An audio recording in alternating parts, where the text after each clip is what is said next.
தேனி மாவட்டம் கடமலைக்குண்டு வைகை ஆற்றங்கரை போரம் 1500 ஆண்டுகள் பழமையான மீனாட்சி சுந்தரேஸ்வரர் கோவிலில் திருக்கல்யாண வைபவம் நடைபெற்றது.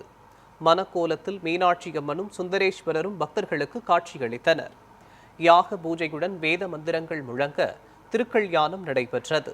அதன் பின்னர் அங்கு கூடியிருந்த பெண்கள் தங்களது மாங்கல்ய கயிறுகளை சுவாமி முன்னிலையில் மாற்றிக்கொண்டனர். விழாவில் கலந்து கொண்ட பக்தர்களுக்கு அன்னதானம் வழங்கப்பட்டது.